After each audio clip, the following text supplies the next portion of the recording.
we dug in, and the boys showed a lot of resilience and kept a clean sheet, and we go through 1-0. It was all about the result last night. The performance was secondary. It's going to be great because it's going to be a younger group this year, and the experience for them is absolutely fantastic. One of the satisfying aspects must be that it was a young side in comparison with what you had this time last year. Yeah, of course. I mean, obviously the situation has changed. The first team squad is a lot smaller this year, so that means that there's going to be a bigger emphasis on the younger lads to step up from the youth team, and that's great. It's fantastic for them to have those sorts of quality games, take them out of their comfort zone. And we finished the game with 3 16-year-olds on the pitch last night, and I think that's testament to the boys and how well they've done to see the game out and get through. Difficult because they threw the kitchen sink at you sometimes in the second half.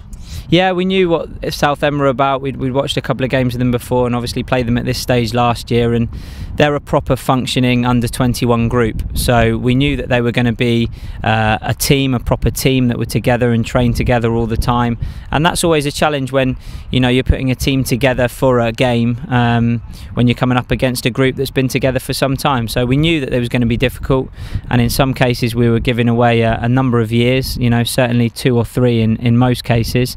So we're really delighted because Southend are a strong side. They got a good coaching staff, and we knew it was going to be difficult, and it was.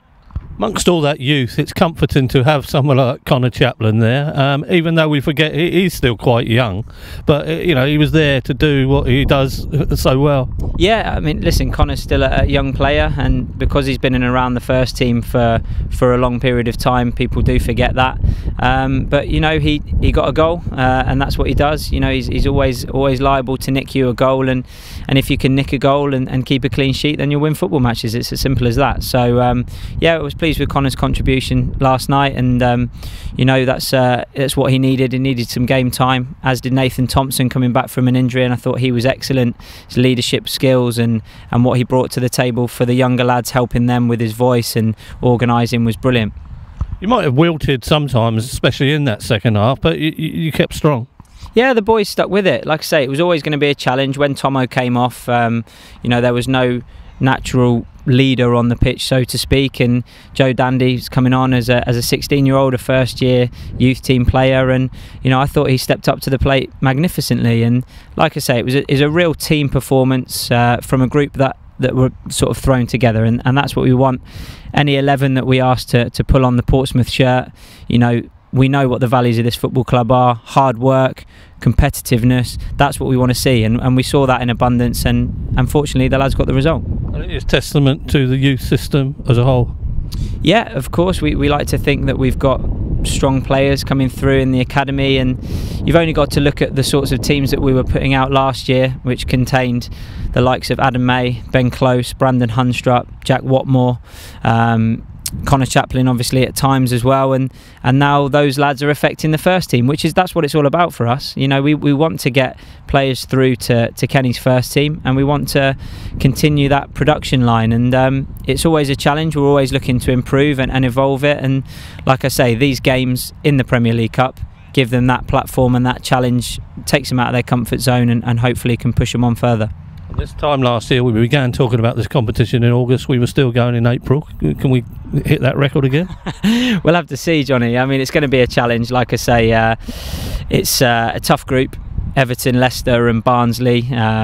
Everton were obviously the best team in the country at under-23s last year, and I don't expect them to be any different this year. I'm sure they'll be up there. Leicester is not a team I've seen a lot of personally, and obviously Barnsley we met in the qualifying rounds last year, and again we're a very, very strong outfit. So listen, every game is going to present a different challenge, and the scale of the challenge will be high each time, and it's about us, with whatever group we put out, rising to that and doing your best, and if you do your best you'll have no regrets, and hopefully you come out of it on a positive result, and if not, you learn from the experience. Of course, what it does do in between is it keeps people on their toes as the next one comes nearer. Of course, and like I say, if you've got lads in the first team that need games, it's high quality games for them. They know they're coming into a proper game, usually at a proper stadium, against a challenging opposition, and that's much better for the first team lads that need minutes than, you know, no disrespect, sort of a training ground friendly, because the intensity is never quite the same, and you can't beat competitive matches. So it's good from that point of view in terms of players that from the first team that need minutes, and it's good from our point of view in the academy that the lads get to step up and come out of their comfort zone.